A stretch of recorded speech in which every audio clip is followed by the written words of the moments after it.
Welcome in to the best in paranormal programming. This is Darkness Radio. I'm your host, Tim Dennis. Have a very, very interesting show for you today, folks. I promised you yesterday we were going to give you the type of show that would rival Skinwalker Ranch, that type of paranormal phenomena that would put you on the edge of your seat, and I wasn't fibbing to you. It's going to happen today. Today, our guest is Pat O'Connell. She is a communications consultant for high-tech corporations in fields as varied as nuclear power, aerospace, and antibody library solutions. We're going to figure out what that is. I've never heard of that before. She is also a researcher, novelist, and nonfiction author with eclectic interests from science and medicine to history and psychology to metaphysics and the paranormal. And she helps individual clients manifest their own book publication dreams. Through it all, she remains an activist for truth and freedom.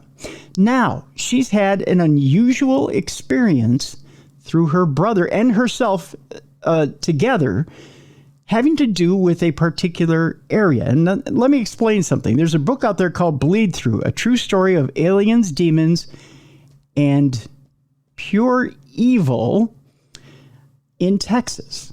Okay. And Patricia's written this book, and it's kind of a different scenario. I'm going to bring Patricia in now, and we're going to talk about this. She dedicates this book to her brother, Jim O'Connell. And in the dedication, I'll read this real quick. We'll bring Pat in. She says, "To my brother, Jim O'Connell, the compassionate adventurer and experiencer who gave respect, comfort, and a voice to countless fellow experiencers around the world. And to his family, who gave him love, support, perspective, grounding, and laughter." She also dedicates this to, in quotes, Clay Wheeler. We'll find out why Clay Wheeler is in quotes here, who delighted in the unknown and yearned to explore it, and to his family and cherished his heart, his ingenuity, and his curiosity. This is the intersection of our life story. So obviously, Clay, Jim, and Pat all come to an intersection together, and I'll give you this much before we bring Pat in. It has to do, like I said yesterday, with a true story with a twist, so shocking you'll never see it coming.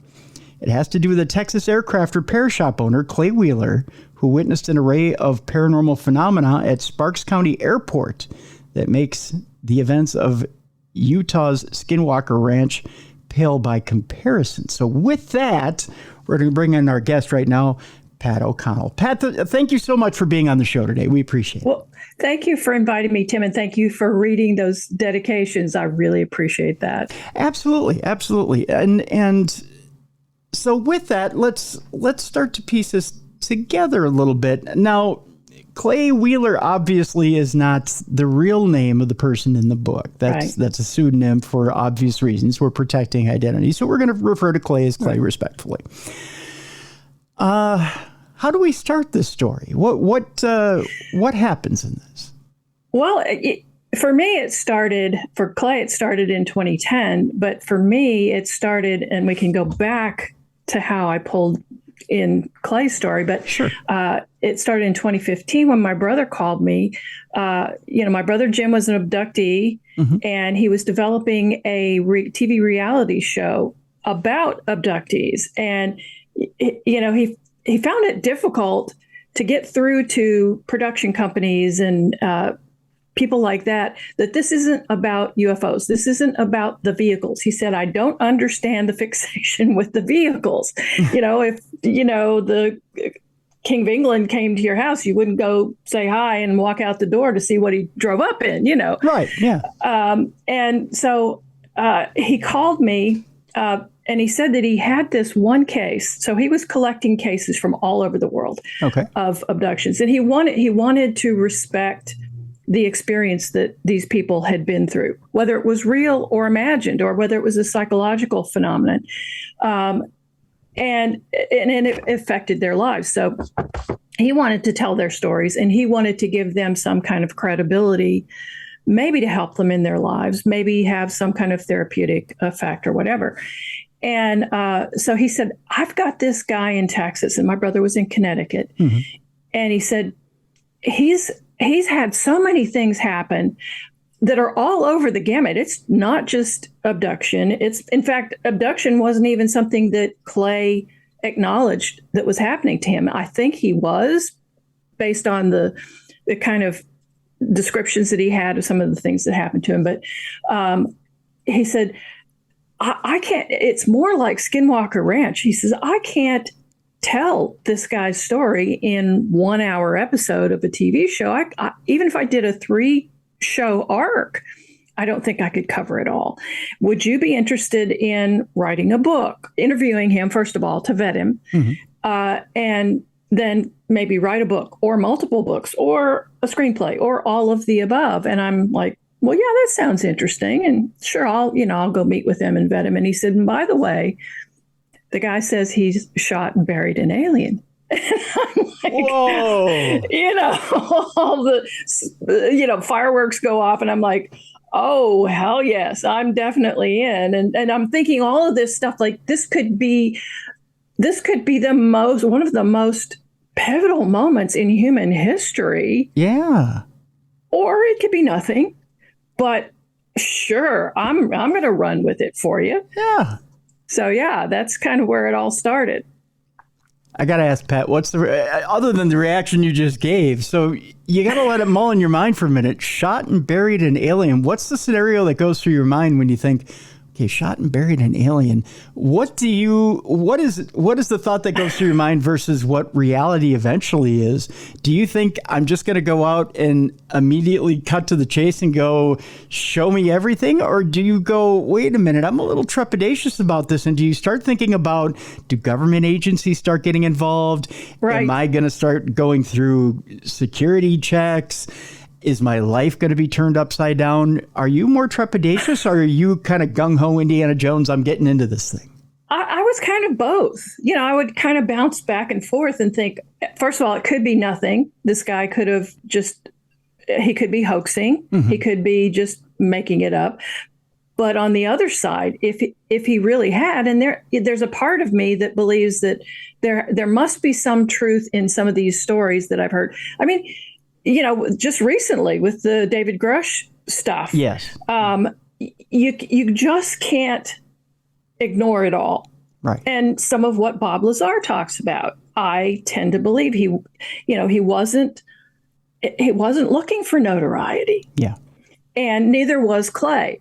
So I'm looking at all these situations and I'm thinking it might be nothing.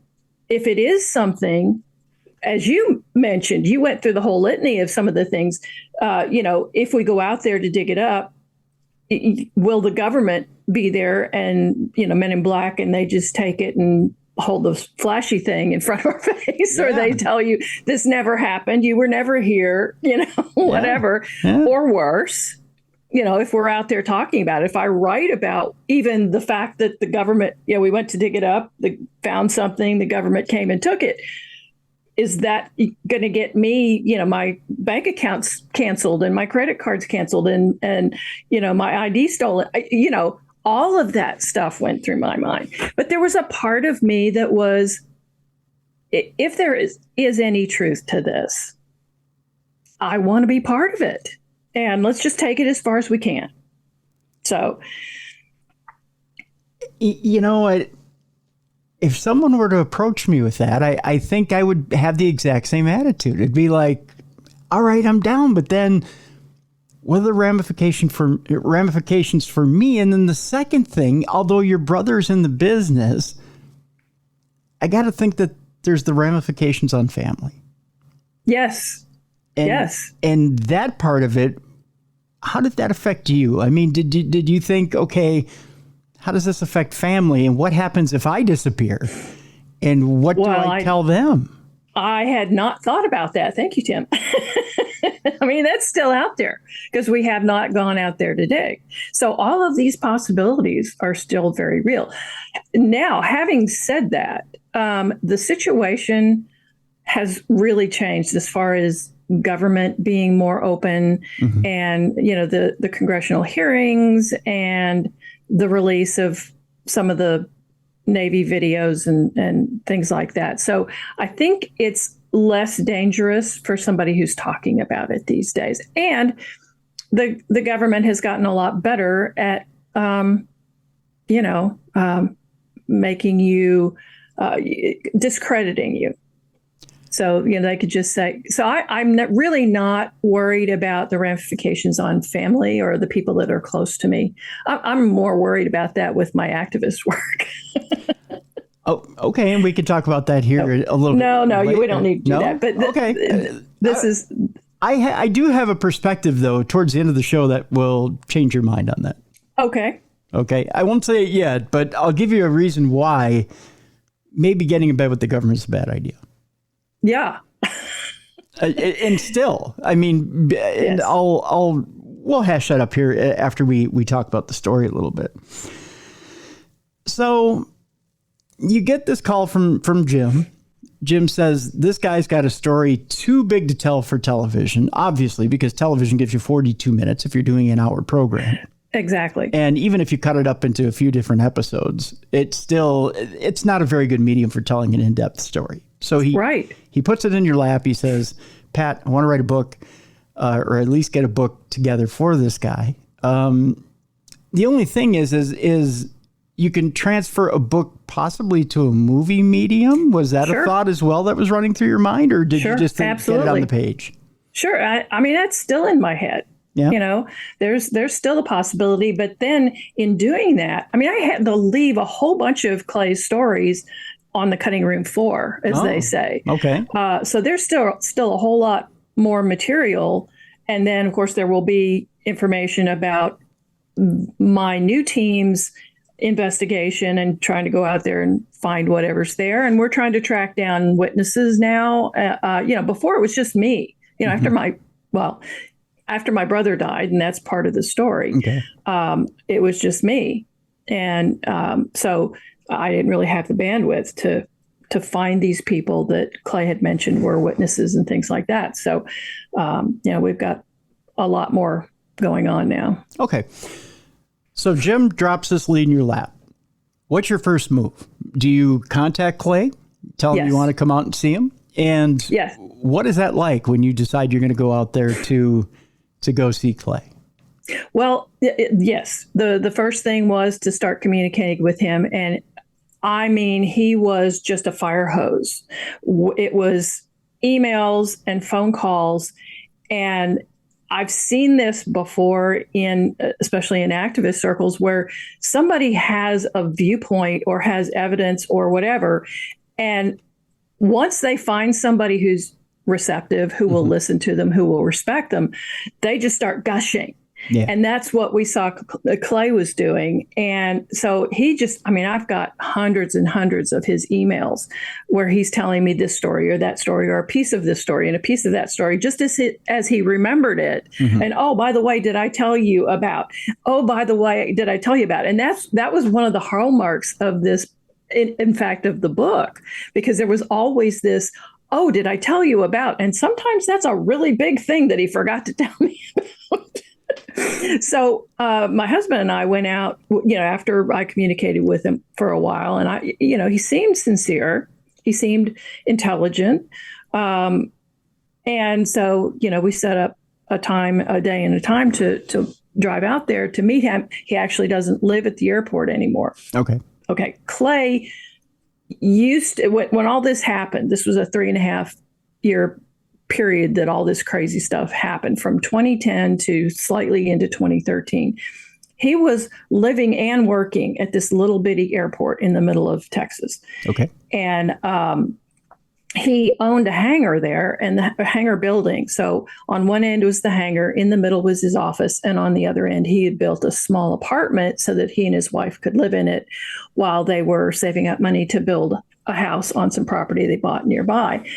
And so, we set up a time to go out there and meet with him at the airport, because he was no longer living there. He was now living with his mom, and we met him in that town. And so, again, it was hard to keep him on track. What I was trying to do was get him to give me an inventory of all the events that had happened. Mm-hmm. And I knew already by that point that it wasn't just UFOs. It wasn't just even aliens. He had lots of aliens show up there. Yeah. But it was also other stuff. So it was poltergeist activity. It was some kind of possession. It seemed like the worst one who was affected was his wife. He saw an angel. He saw what he said was actually twice what he thought was a demon, looked like a demon to him. So, there was a lot going on out there. And I couldn't get him to stay with just this idea of giving me an inventory because he was so eager about, he would mention one thing, and he had 2 laptops with him. So he would start looking immediately. When he told me about one thing, he'd start looking on one of the laptops for pictures that came, from that topic. And, so he was jumping around a lot, but, it was really good to meet him, and he took us out to the airport and showed us around. We couldn't get into the building, so we couldn't see some of the evidence that he said was there. But it seemed to me the stories that he was telling were similar. They had the same feeling as the Skinwalker Ranch, but to me, it was the early Skinwalker Ranch stories. Okay. What we see on TV today is all this scientific stuff. Yes. And you have to take the word for these people that those wavelengths mean something unusual, or what they found when the rocket went up meant something unusual, or whatever. You have to take their word for the meaning in that, or they'll hold a gauge up, and it makes a noise like a Geiger counter, but it's clearly an electromagnetic field device. So I'm wondering how much of this is doctored for dramatic effect. But the olden days, the beginning of the Skinwalker Ranch story, when it was just a couple who were living out there, mm-hmm. and they were, they had cows and dogs, and they saw UFOs. They saw an unusually large wolf. They saw blue lights kind of floating in and out. They had situations where a tool would disappear. He laid down a shovel or something when he was out digging fences, and he went back and the shovel was gone. And, there's nowhere for it to go, but, a day later, it pops up in the same place where he left it, or there was a portal. So these were all things I knew from the Skinwalker story, yes. From the early Skinwalker story, where human beings observed things. That's what I was hearing from Clay, only in spades. I mean, way more stuff was happening with Clay. Okay. So, the aliens that he encountered there were only a part of this story. Very interesting. I want to dig a little deeper here, Pat. You mentioned that there's a few times you mentioned like an angel experience, and then a few times you mentioned demon experiences. We've had a guest on this show by the name of Nathaniel Gillis, who believes that aliens and demons are one and the same, that the demonic manifest themselves as aliens so that it's a more familiar face, but they basically show one and the same, and they try to get into your life as and he draws the parallels, and I can only explain it as this, and I'm doing a poor job of doing it, and I apologize, but that they invite themselves, almost like a vampire, invite themselves to the precipice of the home. You have to sort of let them in, and you do so in a dreamscape. That's interesting. And they come in. Once they come in, and it's much like the incubus succubus type deal. There's the probing. Probing is also a sexual in nature type deal. Right, sure. So it could either be a demonic infestation or an alien infestation, one or the other. They take the guise of whatever it is they feel is most comfortable at the time, and then eventually reveal themselves. Well, and that's interesting that you mentioned that, because one of the members of our team found one of the witnesses to Clay's events, and I went out and visited with him, and he said kind of the same thing, not to the level of detail that you mentioned, but he believes that what Clay was experiencing were demons. It was demonic. He believes all of the manifestations were demonic. Not really that it wasn't aliens at all. Okay. All of the manifestations had something to do with evil forces. And I can't say that's not true. That's very interesting. Yeah. Yeah. Yeah. Very interesting. And it's a compelling theory that Nathaniel has. And he cross-references a lot of different religious texts when he does this, not just the Bible. Oh. He cross-references Jewish texts. He cross-references Buddhist texts. He cross-references different texts. Like I said, Buddhism. I'm trying to remember what else we went in depth. I mean, you want to talk about a fire hose. He hits you with the fire hose, and I mean, after the show, I can put you in contact with him, or I can give him your contact information if you want to talk to him further about it, and he can kind of fill you in. He himself has had multiple experiences and multiple dealings with these demonic that disguise himself as aliens. Okay, because I was going to ask, did he perceive aliens? Oh, he has. He's okay. Seen them so both. That's interesting. Yeah, and he knows their voice. Whoa, what was that? That was a bee in my office. Wow, that just flew right in front of the microphone. It did. So we might have a really interesting show. That was interesting. Okay. So I saw that too. That was right in front of your face. That was interesting. Whoa. Weird. So these things, that was bizarre. These things, they, and he's seen these things change literally from alien to demon. Like, boom, like their face just. That's cool. Like at one moment you see the alien in front of you and then they turn back and the face is demonic. So I'm wondering, did Clay ever mention anything like that? Like at one moment he saw an alien, the next he saw a demonic face. No, he didn't, but he did describe something that had 4 faces on it. Really? Okay. So, and I can't remember what they were. That was one of the things that ended up not in the book. Okay. But it was, I can't remember but it was an orb, he said, and it had 4 faces on it. Interesting. Yeah. So I don't know what all that is, but he did experience things that presented overtly as angelic. He had one night he walked into his living room and there was this bluish light, but it was rippling and undulating. He said it was like a plasma. Energy plasma, but it was blue. And he said he said it looked like it had the face of an angel. But then he said he stopped himself and he said, "Well, but she's got brown hair and angels have blonde hair." And he thought, "Wait a minute, whoever said that?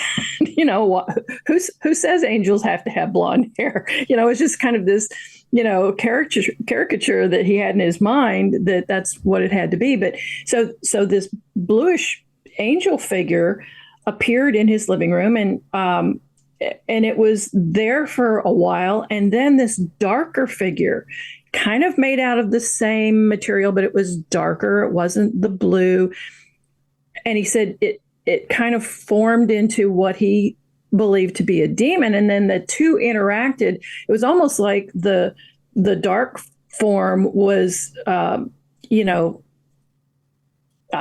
raping, but performing something awful to the blue form, to the angel. And eventually it worked out to where the angelic form seemed to suppress and push down the dark form. And Clay was asking himself, because he throughout all of this, he started out, he said, I was about as religious as a hog when all this started, but he was raised Catholic. So throughout all of this, he's kind of struggling with his faith and, scientific knowledge. He was a pilot, he was an instructor, he was a mechanic. He had this scientific side, he was an inventor, but he also had this religious background that was lurking there, and he finally, he worked through it. but he said, he was thinking, well, was this some kind of a play acting out forces of good and evil in terms that I could understand? And that goes back to what you said earlier about these forces, whether they're alien or demonic, they present themselves in a way that is most readily accepted by you. And Clay was fascinated with the idea of aliens. He hadn't been involved in that whole thing before this started. Yep. But once it started, he was fascinated with the notion that there might be real creatures from out there that know things, have technologies that are far beyond us. And so that was really compelling to him. And, but there's the darker side that was scary as hell. Mm-hmm. So, this play that acted out in front of him, he interpreted that as, was this telling me that good will conquer evil?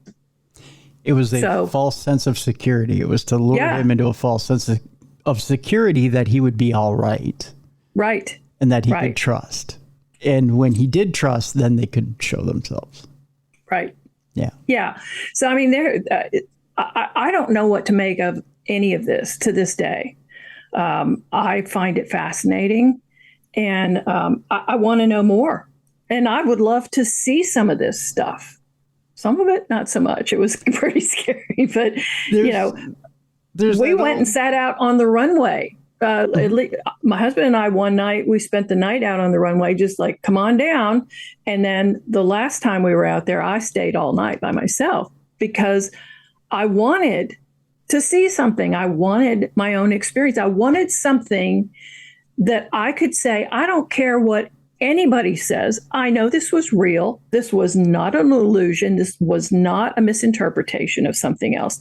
And there's a woman on our team who saw a huge craft over her barn. She went out at night. She was late feeding her horses. She went out after dark, and this thing came down and it took up most of the sky. And she said it was hovering over. It was not much higher than not even a regular telephone pole, but the lower telephone pole that brings the service into your house. And I envy her that experience. I want something like that where there is no mistaking what this was. I mean, you don't know where it's from. I doubt that we're capable of building something like what she saw. But I wanted my own experience, and I still haven't had it. And all three of my brothers had seen UFOs. So, yeah, I really want my own experience. Now, I don't want to be scared to death, but right. I want to see something I can't deny. Well, before we go to break here, Pat, you say all three of your brothers have had that experience. Has it been just seeing the craft, or has it been something more? Well, Jim was the only one that I know of that had something more, but all three of them saw craft. Okay. Yeah. Is that something we need to go on the other side of the break to find out what experiences Jim has had, or do you want to talk about the experiences Jim has had now? Well, Jim believed that he had been abducted for a long time. He thought he was having really weird dreams. Okay. And it was he was really struggling with it because it kind of the same themes would come up over and over again. And finally, somebody that he worked with said, have you ever considered the possibility that they're not dreams? And when he started looking at it that way, he found out that his wife was actually having some experiences on the same nights when he was abducted.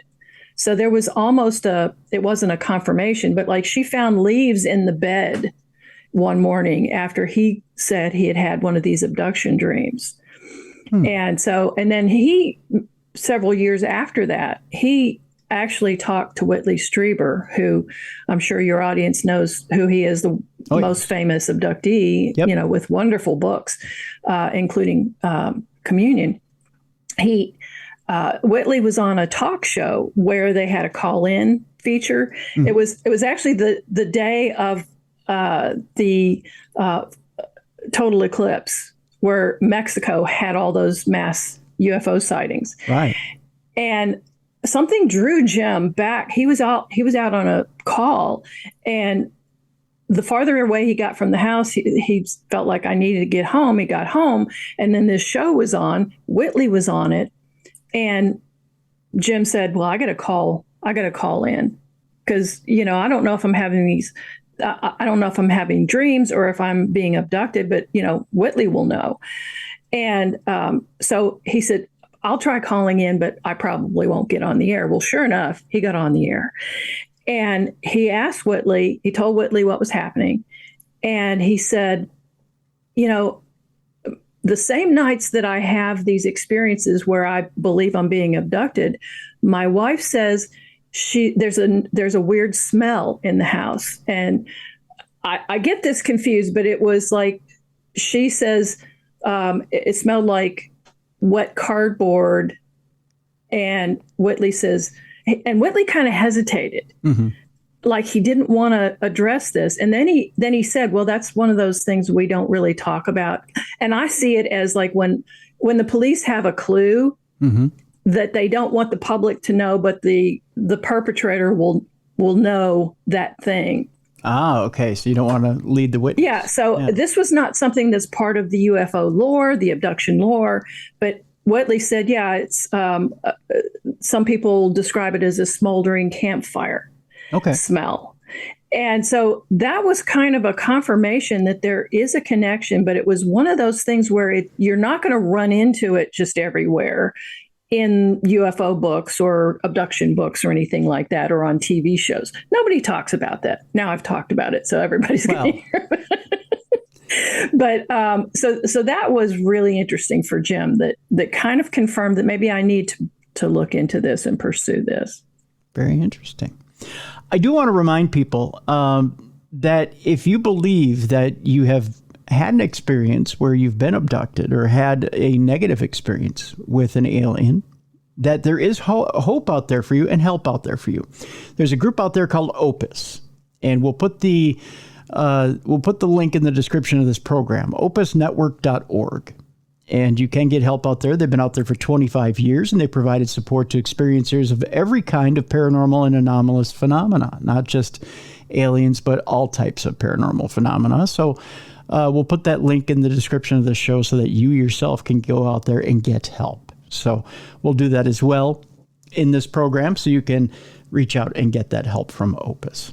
When we come back, we'll talk to Pat more about our subjects of this program and get down to the nitty gritty of what exactly was seen in this area of this airfield, which sounds like a strange anomaly. Not just demons, aliens, angels, or supposed angels, but all these things that are akin to what you see at Skinwalker Ranch. What exactly is going on there with Clay? Because it seems like Clay and his wife have some interesting stuff going on there. And what is going on with Clay? Is he being slowly turned, or at least his wife and he are slowly being turned or possessed? Because it seems like there's some things that may be leading to that as we go on in time. Our guest is Pat O'Connell. The name of the book is Bleedthrough, a true story of aliens, demons, and pure evil in Texas. When we come back, more with Pat O'Connell here on the best in paranormal programming. This is Darkness Radio.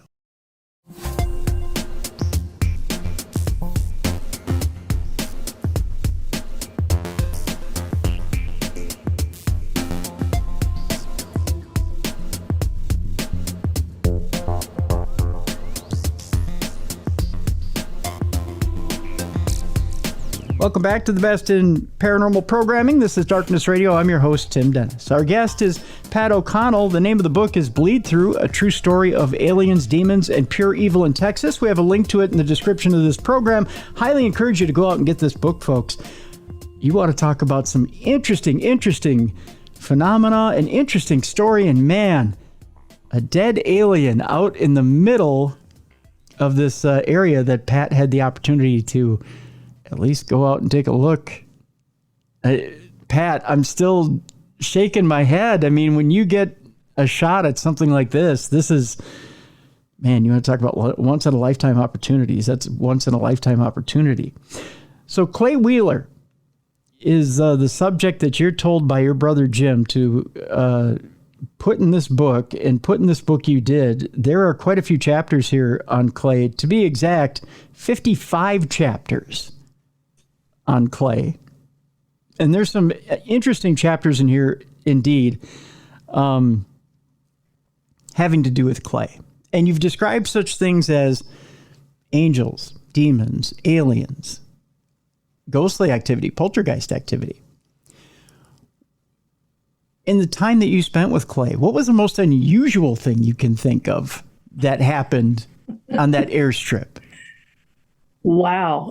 The most unusual. I mean, it's one of those things where the bar is so high that there were so many unusual things. It's hard to pick one. I think the piece of it that was totally outside my realm of knowledge or experience or anything I had ever read about or heard about before was the evolution of his wife's behavior. Now, he said everybody's behavior changed when they clocked in at his employees when they clocked in at the airport. But his wife had been living off site until he built this apartment. And then when all this started, she moved in, and her behavior seemed to darken and change. And Clay got sicker and sicker and sicker as time went on through the course of this story. Now, part of it was because his wife was damaging him. There were things that happened with the aliens that damaged him. So, but with his wife, okay, so now I just thought of two things. So there was another thing. Okay. And remind me of the eyeglass case UFO, ship. Will do. But his wife, her behavior, when it started, she was this nice person. She was very mild-mannered. And her behavior became darker and darker. She would start swear. She started swearing.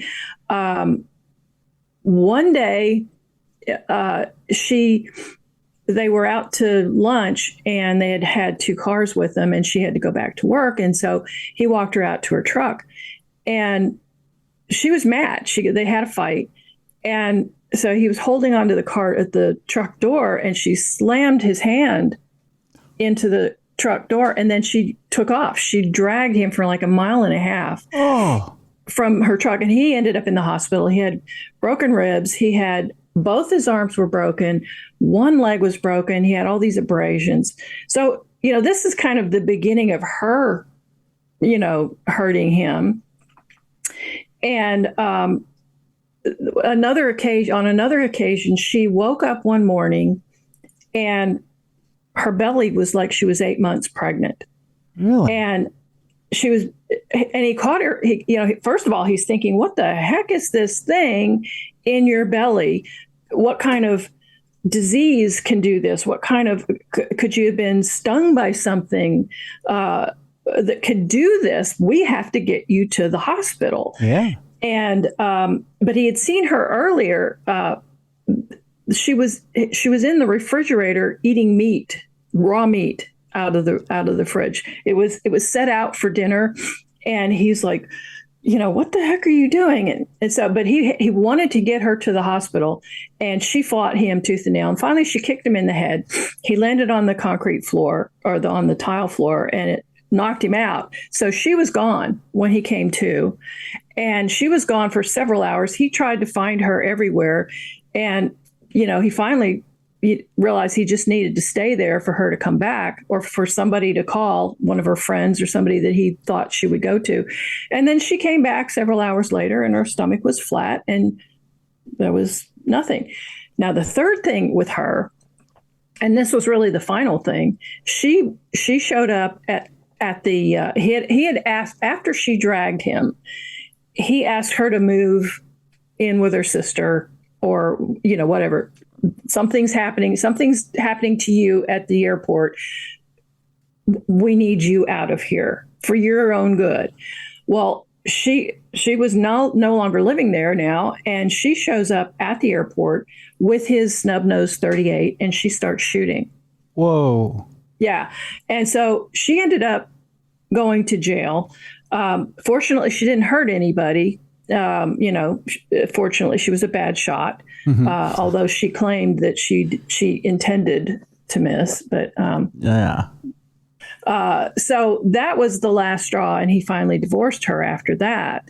But he found out in that when the police came, they found drugs in her truck that belonged to people at the hospital where she worked.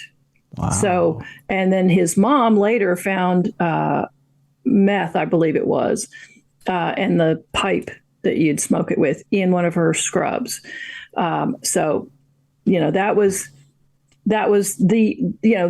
it for him. He had to get divorced after that. So, Pat, I know that it's easy to point to the drugs and say, okay, that's what was driving her a little off the edge, and that maybe could be the answer for all that weird behavior. But I'm going to throw another, and I know you're going to say, well, Tim, it's always demons in this scenario.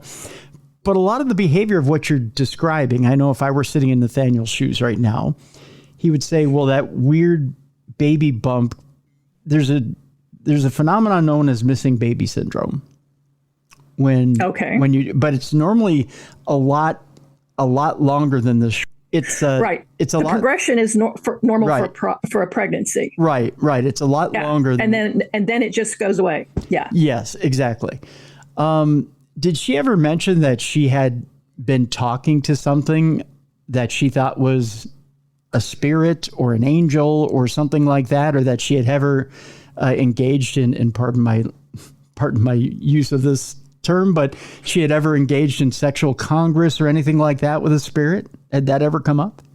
If she did, he never mentioned it to me. Okay. And I would think that he would, because he was mentally processing all this stuff that happened and trying to explain it, trying to understand it. What could cause this? What was this? Was it something I can explain through my religious background? Is it something that is outside my ability to explain because it's, alien?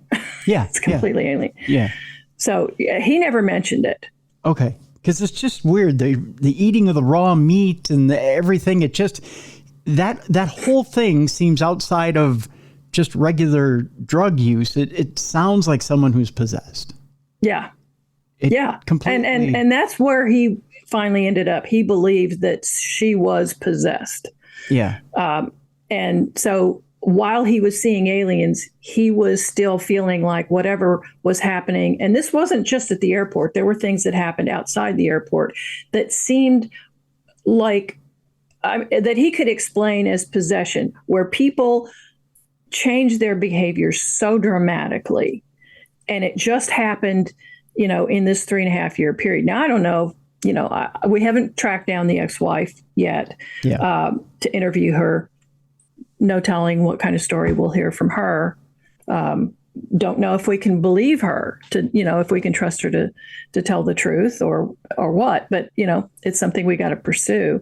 And that might provide another interesting perspective on all this. Very true. Very true. Wow. So the other thing, the eyeglass case. Yes. The eyeglass case. Yeah. So he saw all kinds of UFOs, and there's pictures that he drew.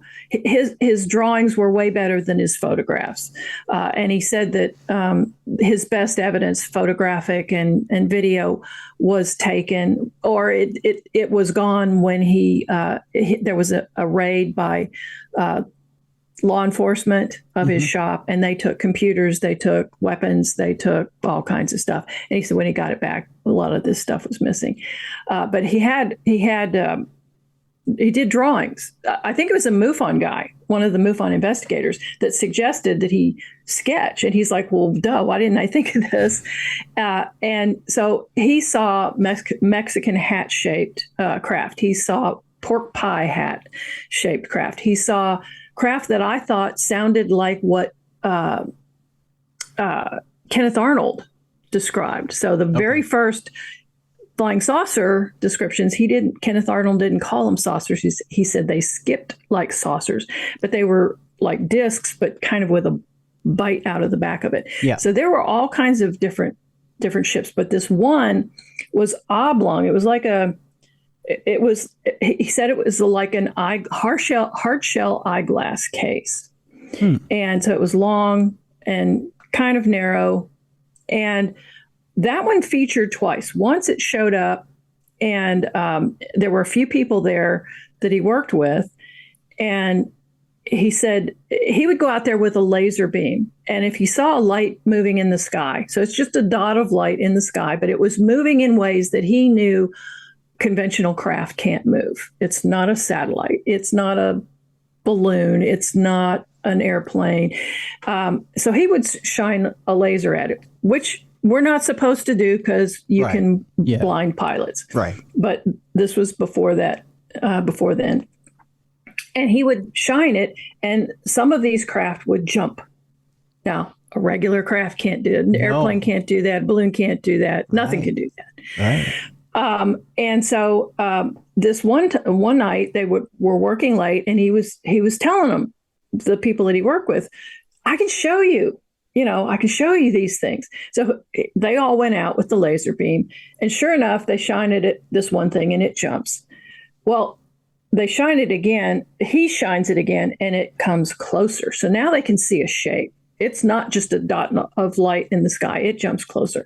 And he does it again. They're all wow. And he does it again, and it comes closer. And he hands the laser to a friend of his and says, well, here, you try it. And the guy was like, no, I don't want it. So Clay does it again. And this thing comes in way closer. And now it's overhead. When it was a little farther away, they could see like windows or lights on the side.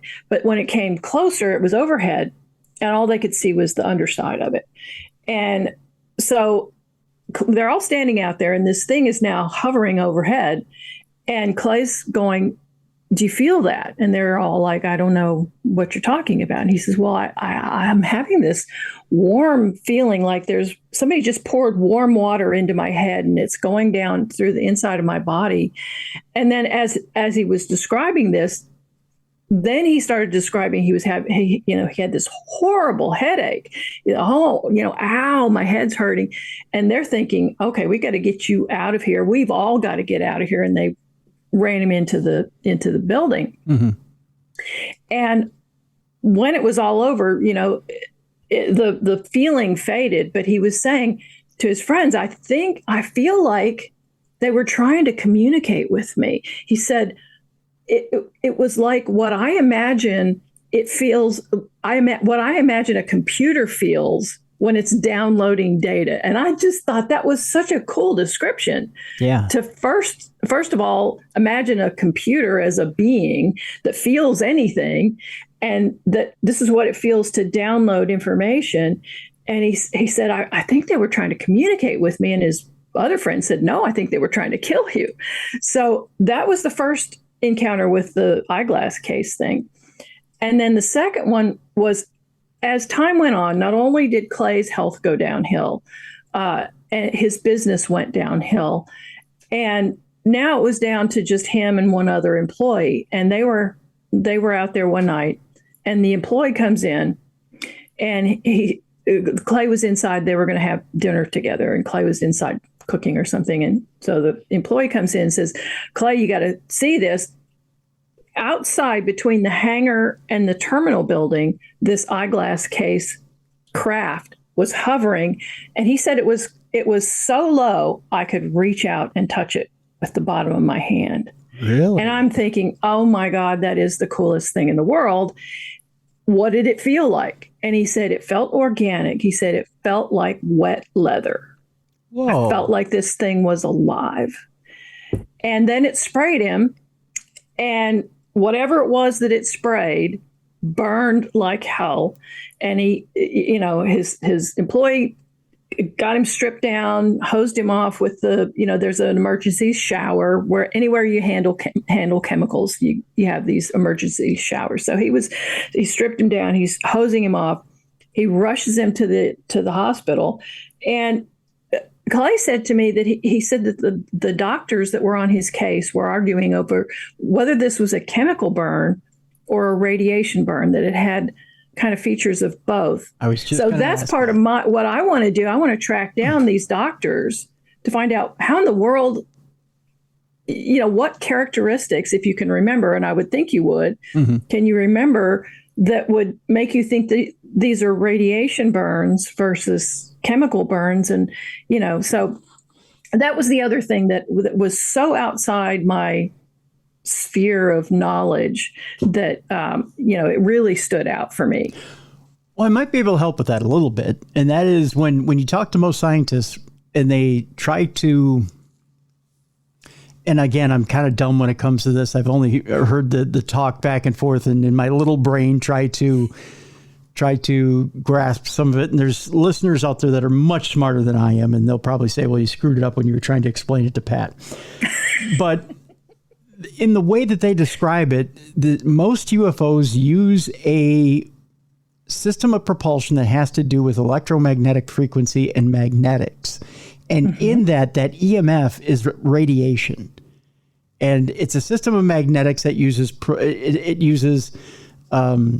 repulsion and attraction. So when it's time to take off, it uses repulsion, and it uses these system of magnets or magnetic plates to propel itself. Well, that magnetic frequency is so strong that it creates a radiation burn, much like if you were to go to a radio tower. Okay, there's a reason why engineers get paid a lot of money.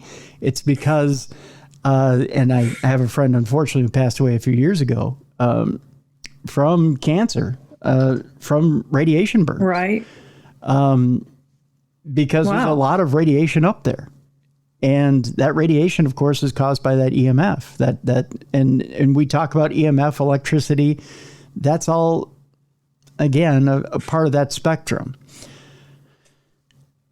And I've heard, again, and this is from people who have gotten too close to craft, that there's that radiation that comes from that craft. You can't get to the outside of a craft, or they get too close to the outside of a craft, and they do get radiation burns.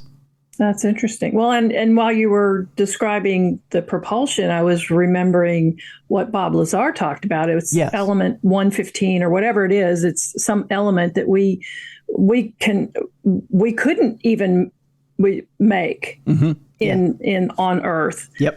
When Lazar was first talking about what he experienced and what he learned from his research with trying to back engineer alien craft. But I think we have now created it in, super colliders like CERN and whatever. But that's, I would assume that's going to have some kind of radiation too. So that makes sense. But, it was just the combination of things that happened. I couldn't have, I'm a creative person, and I couldn't have made this stuff up. It's I tell you, the fact that this living organism spit this, and it had to have been a defense. Well, I don't know. The most likely explanation seems to me like a defense. But why was it hovering so low? Why did it even let him get that close? Was it probably because it didn't seem like it was a threat? It didn't have anything defensive on it until the point where it comes up and actually crosses a boundary. Maybe. When you when you cross a boundary, and actually, much like if you and I are standing next to each other, and I give you what you assume is an inappropriate touch. You and I can stand next to each other, or we can sit next to each other, like say at a play or at a concert. But the minute I put my hand on your thigh, well, you're going to slap me in the face, right? Yeah, right. You never know what an inappropriate touch to an organic spaceship is, Right. Well, an organic spaceship. I mean, that's outside the realm of anything. Right. I mean, you might have touched its under things, you never know. Right. And if you stroke off a spaceship, Pat, well, then you're about to get sprayed. You're gonna have to face the consequences. That's right. You never know where you touched. I'm just saying. That's right. So you might have got the intergalactic mace for all I know. That's right. Yeah. That's right. Yeah.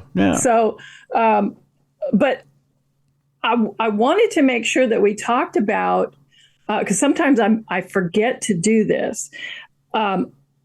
There was, he shot and buried an alien. So this is huge. Yes. Okay. How did he get there? Yeah. And so there were several encounters with aliens. The first one, the first main one was one night he was in his apartment. His wife was no longer living there. Mm-hmm. And 3:00 in the morning, he said he woke up at 3:00 in the morning. A lot of people do that. Mm-hmm. They say it's the witching hour, but we're not going to get into that. But so he's like, okay, I'm wide awake. It's 3:00 in the morning. I'll just call my sister. Well, his sister was working at the time in China. So It was the middle of the day for her. Yeah. So he calls her and he's chatting with her, catching up and, kind of hinting around about that he's seen things. Things have been happening here. He's kind of telling her, but he knows that I don't know whether she had a work phone and a personal phone. He may have called her on the work phone. I don't remember, but he's kind of dancing around this stuff. And she's telling him, he's saying, you wouldn't believe what I've seen. And she's saying, well, maybe I would. So it kind of indicating that she may have seen some weird things in her life. But nothing specific. But while he's chatting with her on the phone, he was kind of an ADHD kind of guy, really, antsy. And so he's walking around and just out of, I don't know, just nervousness, he reaches over while he's talking to her and grabs the doorknob that goes from the apartment into the office that's between the apartment and the hangar. And he opens the door and he said, this all happened in just a few seconds, but what he saw was burned in his mind. He opens up the door and he said on his left, he saw two gray aliens. They were about 3.5, maybe 4 feet tall. Both looked identical to him. And he said that they were dressed in silver. It looked like they were spray painted silver. And he said the weirdest part of it was that when he started to kind of step through the door, they moved out of the way like they were one unit, like a gate. He said they moved like a gate. And I've never heard that described in any of the alien encounters that anybody's talked about. No. So again, being a skeptic, I look for those things that you're not going to pick up by watching TV shows. You're not going to pick up by reading a lot of alien UFO books. Right. This was one of those. And so that was the weirdest thing about that, the way they moved like a unit, like a gate. And he said, then he turned to his right and he saw this tall creature. And he said it was as tall as he was, maybe taller. And he was like 6'4", I think. Oh, wow. Yeah, he was a tall guy. And he said he said it looked to him, it was tan colored. It looked to him like it was naked, but there were no features on it. There were no genitals. He said it was like a Ken doll. Okay. So there was nothing there. But the head was huge. The eyes were large. He said they were like baseballs sunk in orbits that were too small for the eyeballs, and the lids closed top and bottom. And he said the back of the head had these protrusions on either side, like its brain was too big for its head. Okay. And he said he knew right away this was the bodyguard for the two little guys. Okay. And he said when this thing stepped forward, and he said, I don't know if it lunged or it just stepped forward. All I knew, I was scared out of my mind. I dropped the phone, backed out, shut the door, and that's all he remembered. Now, I talked to his sister. She said that what he actually said was, gotta go. And then she heard this story later. So that was the first encounter with aliens. And then there were some others that were different kinds of creatures. And, I'm trying to watch our time so that I don't go over, but oh no, you're fine. You're fine. Go ahead. He saw these little grays again on multiple occasions, but at this point, he's now scared. He's scared on the one hand, and he's fascinated on the other hand. He wants to know, He wants to know them. He wants to know what they know. One night he even packed a bag, sat out on the runway. Okay. Kind of like, if you can read my mind, I want you to take me for a ride. I want to. And he said, I brought only one change of clothes. I brought 3 pairs of underwear and things like that. But he said, I only brought one change of clothes because I figured they'd give me one of those silver jumpsuits. He wants the souvenir clothing. If I was going to be there for any length of time, they'd give me a jumpsuit. Right. But he was also scared. So he was carrying guns with him. He had guns everywhere after a while because he didn't know what these things could do. Sure. And it's Texas. Everybody has guns. Yeah. So one night he was in the shop late, and I think the only other person that was there was his secretary, and they thought there was a little kid in the hangar. It was late. It was dark. It was late, and they saw this little form, but they couldn't get a good look at it in the hangar. They had planes in the hangar for repair. And so the secretary's like thinking that it's a kid. And my God, we're out in the middle of nowhere. How in the world did a kid get here? We've got to get this kid. We've got to find its parents. Mm-hmm. And so they're trying to get to this kid. And it turns out to be a gray alien. And secretary backs off, and then Clay grabs a gun. So now he's got a gun aiming at this thing, and this thing shoots out a blue beam out of its, like a chest plate, like, I don't know, some kind of technology.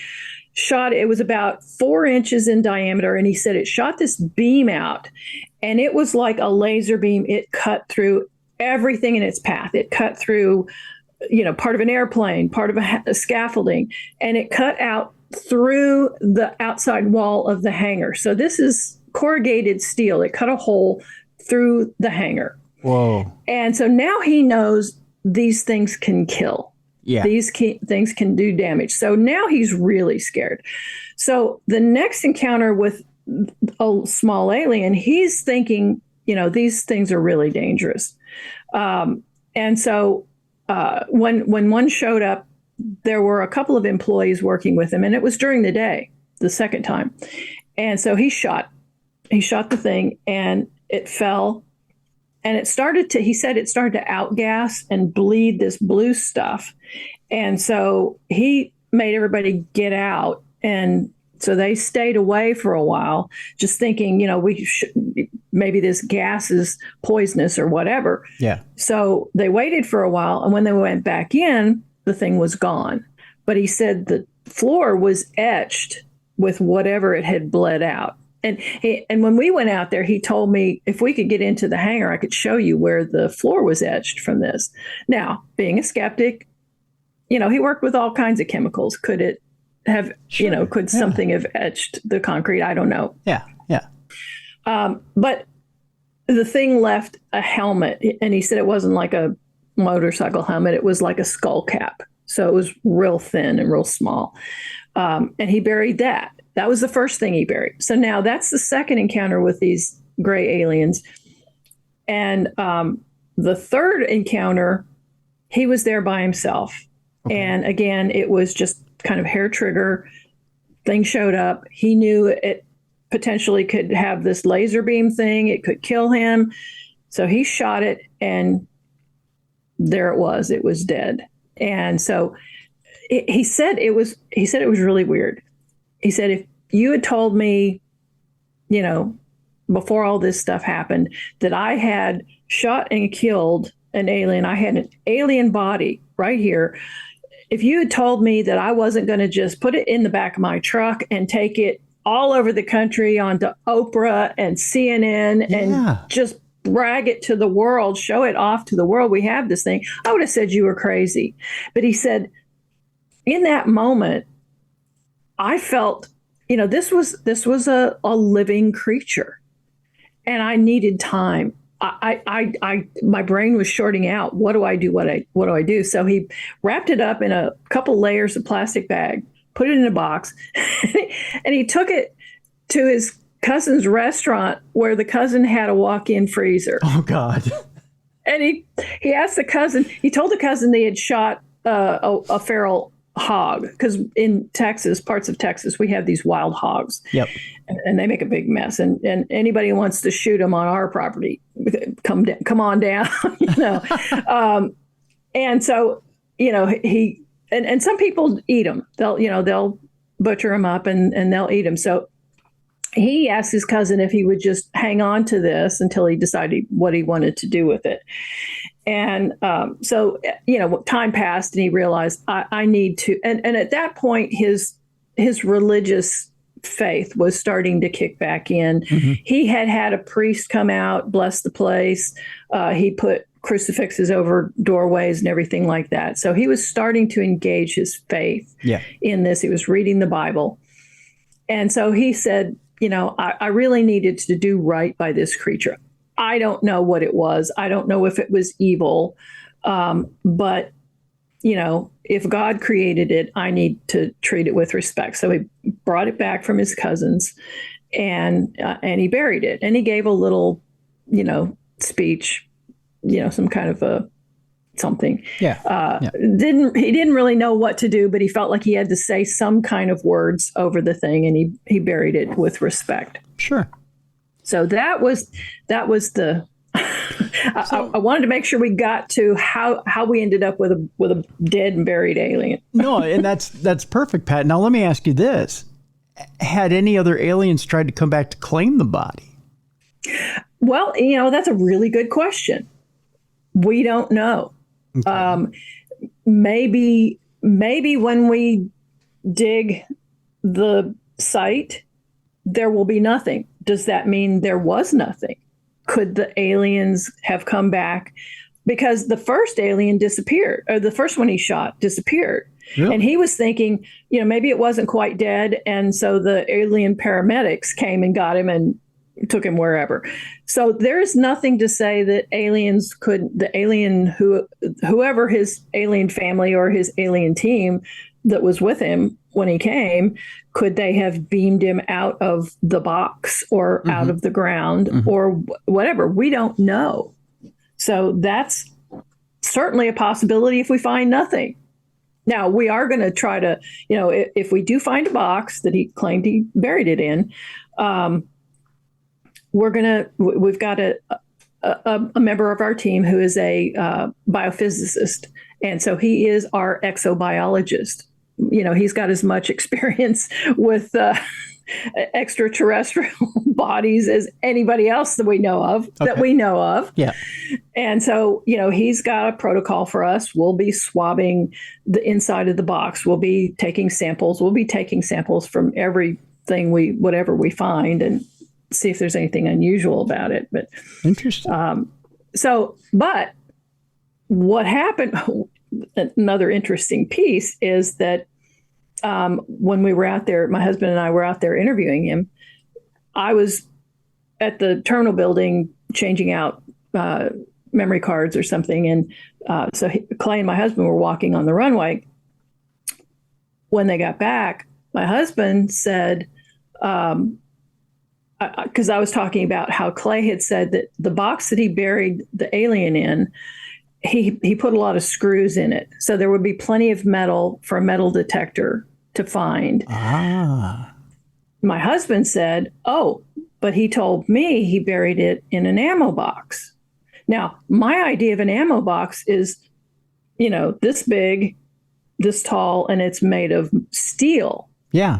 Well, I don't think you could put a 3 or 4 foot tall alien in a box like that, but some people say there are bigger ammo boxes that are metal, but there are bigger ammo boxes that are wooden. So my husband says, but he also added one thing. He said, I might have booby trapped it. Oh. And so my husband's like, okay, if you did, what would you have used? And he said, hand grenades. Mm. So now we've got this extra kicker in the whole mess. And of course, our team, one of the important things was to find an expert in explosives. Explosives. So we have a bomb tech, a highly experienced military bomb tech on our team. We also have explosive sniffing dogs that we're going to bring down too, just to make sure, and then once we get once we find a location, once we start digging down, that's going to be in the hands of the bomb tech. He's going to be the one driving the bus, telling us, what do we do next? Because he knows, he's seen IEDs all over the Middle East. He says, it's always going to be under what you want. Yep. So it's either going to be under the box or it's going to be inside the box, under the body. If there's a body, if there's a box, we don't even know, because the one guy came and he took away the marker that Clay put out there.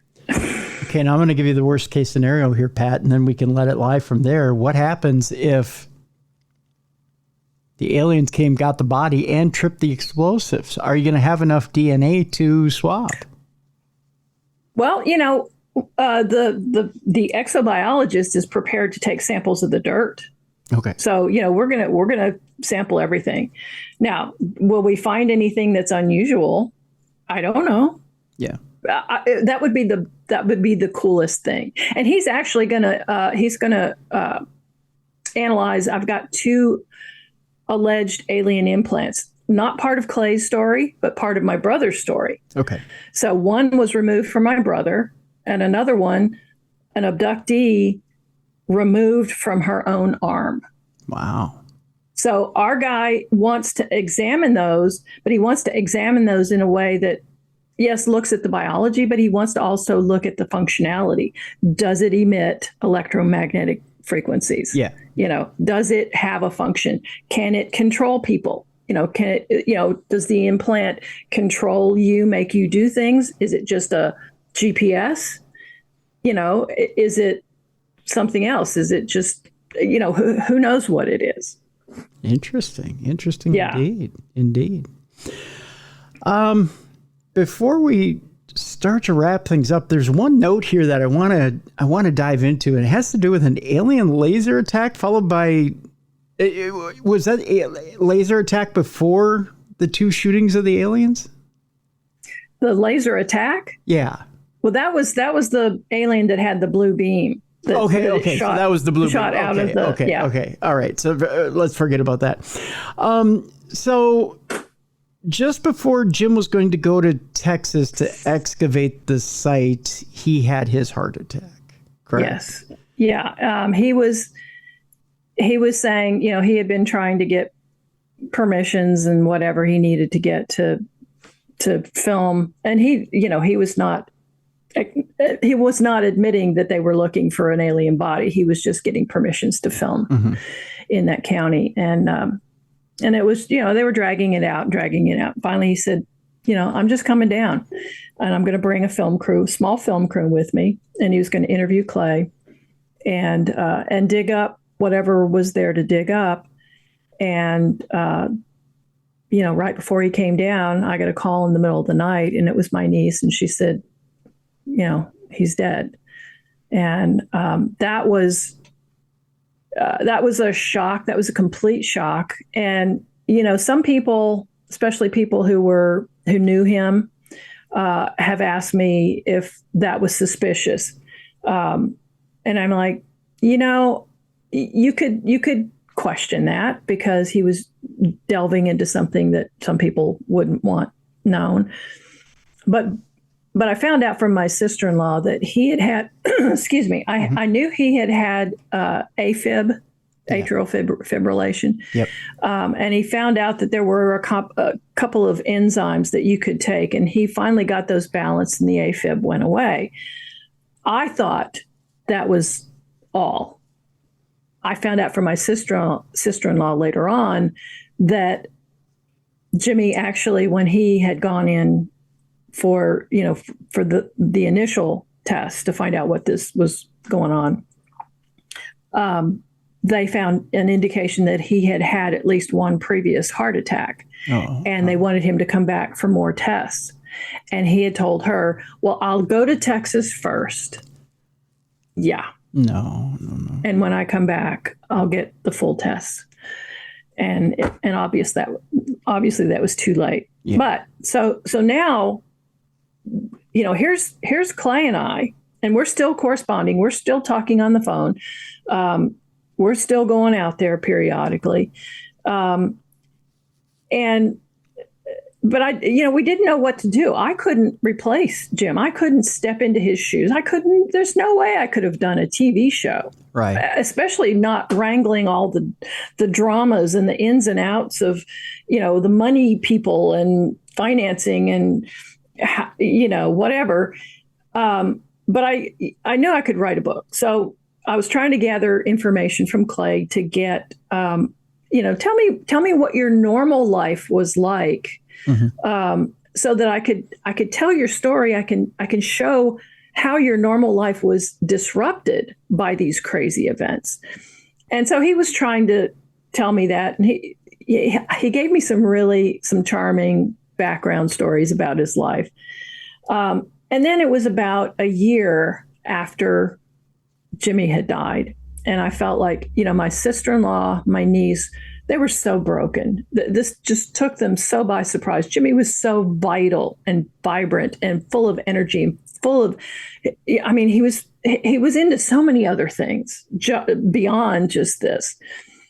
And so I felt like I had to do something for him. Mm-hmm. So I made a memorial video, and it's on the main page of the website, experiencers.com. Okay. And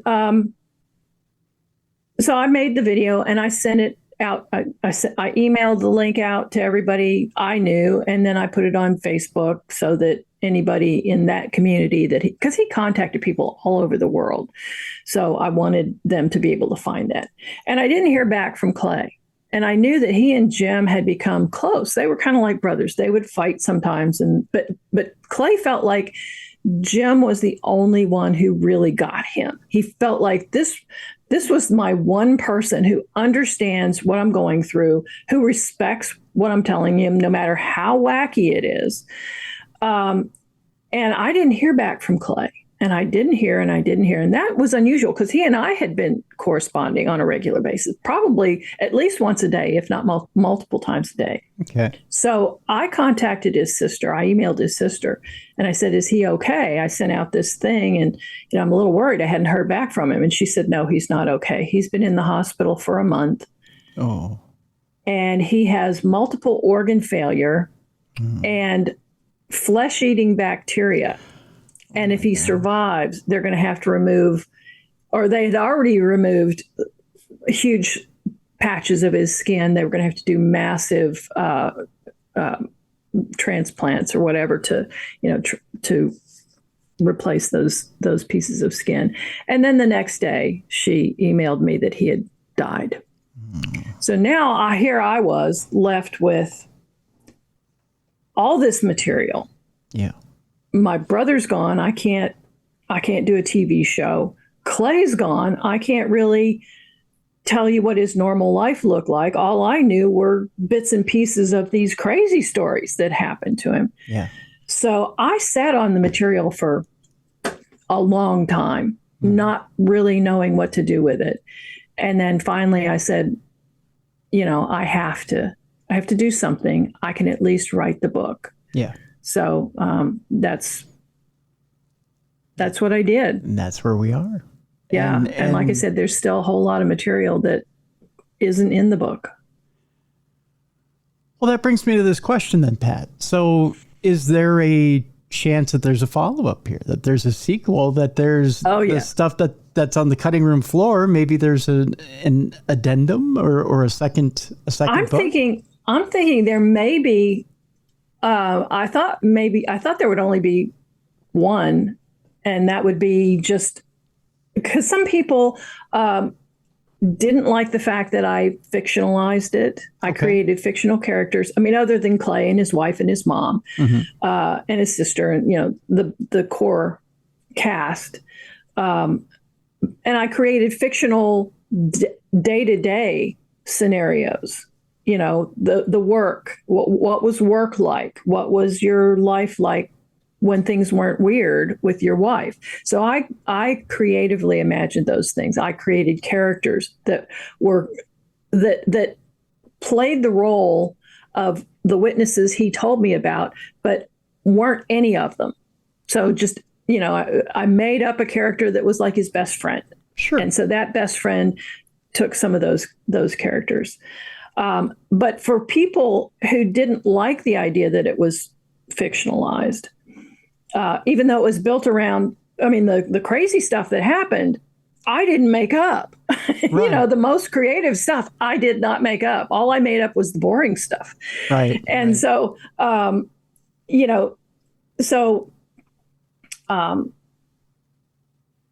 and my mind just went blank. Oh no! Is there enough material to do a second? Yes, yes. So I thought for those people, just giving them a book that had his emails raw. So no interpretation, anything. Just give them all of that, because that's a lot of material. Yeah. And then I think there's another book or a documentary, possibly even a mini series with our investigation, because we've got so much going on, and we're tracking down witnesses. We're going to go out to the site with technology. So we've got ground penetrating radar, we've got metal detectors, we've got LIDAR. Not that LIDAR's not really going to help us a lot. We're going to go out there with chemical detectors, because being the skeptic, I wanted to find out, is there a conventional explanation for what these people experienced? Was there radiation? Was there some kind of chemical release? There had been a drilling rig on the south end of the runway for maybe 6 months. I think it was an exploratory rig. Okay. And they apparently didn't find anything, so they pulled it out. Well, now there's a sinkhole that has to be filled in periodically. I'm thinking, could they have tapped into a pocket of some kind of toxic gas? It's possible. And so, or could they have maybe that, or a combination of something? Could they have tapped into a water line, and some kind of toxic material is getting into the water that was supplying not only the people at the airport, but the people in the area? Because like I said, there were other events that happened to at least one that I know of, that happened to people around the airport. So, we're going to have sensors. We've got we've got a fantastic crew. We've got, we've got the bomb tech. We've got the bomb sniffing dogs. We've got a real investigator, a real criminal investigator who does the polygraph testing. We've got our exobiologist, and we've got this drone guy who has technology out the wazoo that he can put on the drones or on the ground. And so we're hoping to do this massive investigation to find out what could have caused these experiences that people had in a conventional way. But there's also the possibility that there is unconventional stuff out there. Yeah, there could be more than we even know. So we're going to go out there with, guns blazing in some ways. Yeah. And as you kind of alluded to earlier, there's always the possibility that we find something and the men in black show up and flashy thingy. That's right. That's right.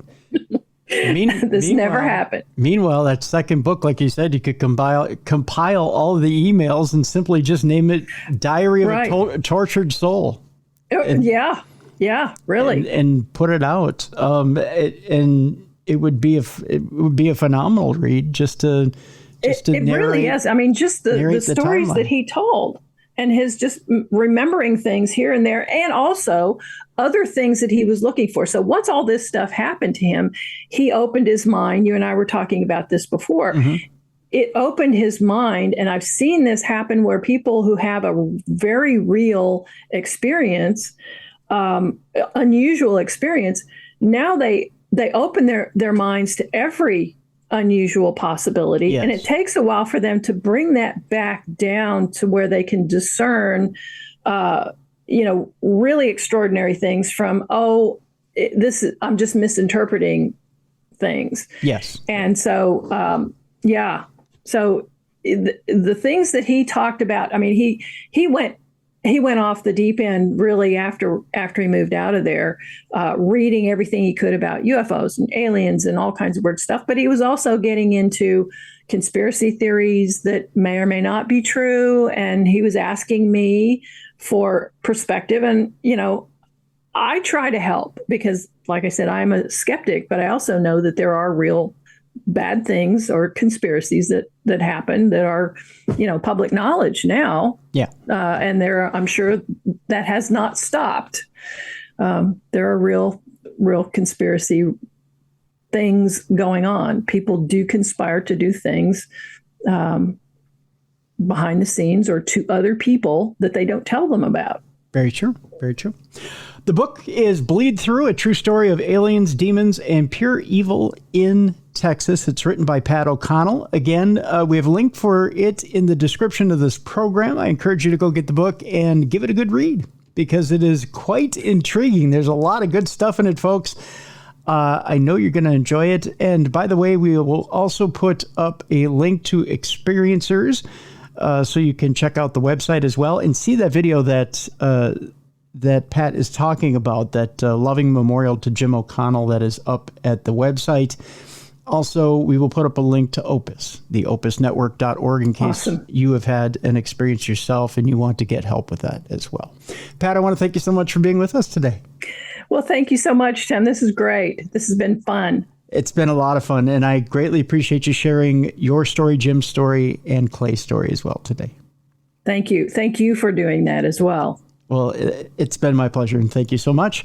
I want to thank our guest, Pat O'Connell, for joining us today. The book is Bleedthrough, a true story of aliens, demons, and pure evil in Texas. It's available right now, and we have a link in the description of the show so that you can go ahead and order the book. I tell you, folks, it is a wild adventure. You have to order the book.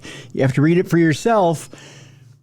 This show doesn't even do it justice. It is a wild ride. We'll put it that way. Order it, give it a good read, and let me know what you think of it. Email me, tim@darknessradio.com.